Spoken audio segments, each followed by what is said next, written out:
Kronologinya seperti apa sih Kak Meta, boleh diceritain sedikit waktu saat itu kejadiannya ini? Ya, kejadiannya sih sebetulnya dari udah lama ya, dari tanggal 24, ya tanggal 23 tuh saya bertanya sama suami saya, jam 10 pagi, sekarang saya mau berangkat nge-gym, tiba-tiba mobilnya itu mati. Kenapa? Saya WhatsApp, itu mobil kenapa mati, saya mau nge-gym segitu. Terus dibalas sama suami saya itu, ya mati gitu-gitu. Lalu gimana? Artinya dia bilang. Terus ganti kata gitu.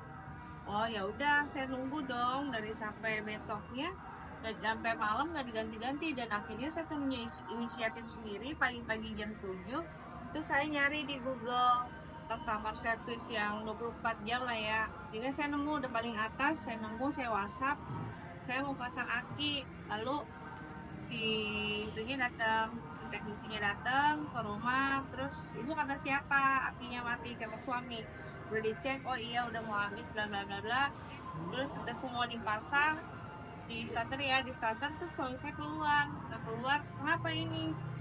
Sih nanya, ini mau saya izin pak, saya dari ini mau ganti aki. Kata siapa kamu? Kata ibu, kata gitu. Kamu mau nipu istri saya, katanya gitu deh. Pokoknya dia ngomong katanya, emang ya saya tolol-tololin waktu itu depan depan inilah depan teknisinya. Istri saya memang kan bego, sering dibego-begoin orang kayak gitu gitu. Terus saya sebetulnya udah nggak terima tuh, saya udah pengen pengen teriak, cuma saya masih diam. Akhirnya mas udah mas, karena udah dipasang, saya sudah bayar, pas saya sudah bayar sama orang teknisinya, mas pulang deh. Si masnya akhirnya masih pulang. Pulang, udah kamu gak usah bawa mobil, kata mobil saya mau pakai lah, saya ganti, saya bayar, makanya saya mau pakai. Kenapa jadi kamu yang mau pakai? Enggak, saya mau pakai itu mobilnya.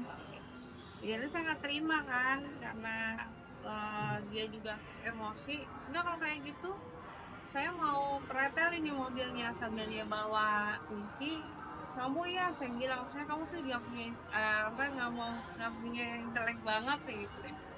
Udah marah-marah udah gitu, kenapa langsung dipukulnya saya sampai berdarah. Saya nggak terima, terus udah tuh dari situ udah baku hantam gitu deh. Dan di sini sudah ada rekam medis, kita sudah pegang rekam medis dari rumah sakit, ya kan? Rekam medis dari rumah sakit dan sudah terampil, dan juga adanya luka-luka, foto luka-luka yang ini sampai menyebabkan pipinya sobek ya, karena ini benda tajam seperti itu. Nah, bedanya kenapa? Karena ini ada hubungan pernikahan resmi, kita melaporkan pasal penghapusan KDRT gitu. Kalau misalnya tidak ada hubungan resmi, kita akan memasukkan pasal undang-undang ini ya, 351 ya, KUHP seperti itu. Dan ancamannya di uh, Undang-Undang 23 tahun 2024 2004 mengenai PKDRT ini ancamannya lebih tinggi dari KUHP. Jadi ancamannya 5 tahun penjara seperti itu. Dan denda sekitar 15 juta rupiah. Mbak Meta, sebenarnya udah pernah sering terjadi nggak sih suami melakukan Kalau kena suami KDRT? saya sih biasanya tuh ya, ini parah sih yang kalau sekarang ini. Makanya tadinya saya cuma mikirnya udah cerai-cerai aja, karena berhubung ini bulan puasa, saya lagi juga usai puasa, saya mikir ya udah deh nanti aja deh setelah bulan puasa gitu kan, setelah lebaran. Tapi kok semakin kesini semakin kayak nantangin suami saya, terus semakin kan udah pisah rumah, jadi saya tuh kayak diabaikan dengan anak-anak gitu. Sementara anak-anak kan butuh uang juga, butuh biaya hidup. Terus udah gitu ditambah lagi dengan butuh biaya kesehatan, karena anak saya juga saat itu kemarin tuh lagi sakit. Saya udah telepon selama 2 hari, udah chatting panjang lebar, udah 2 hari tuh, 3 hari sampai sekarang gak ada balasan sama sekali.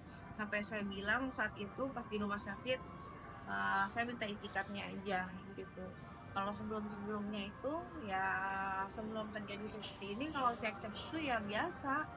Biasanya ya harus kata-kataan. Kalau suami saya suka kata-kataan kayak anjing lu, bangsat lu, tolol lu, gitu-gitu. Itu udah sering.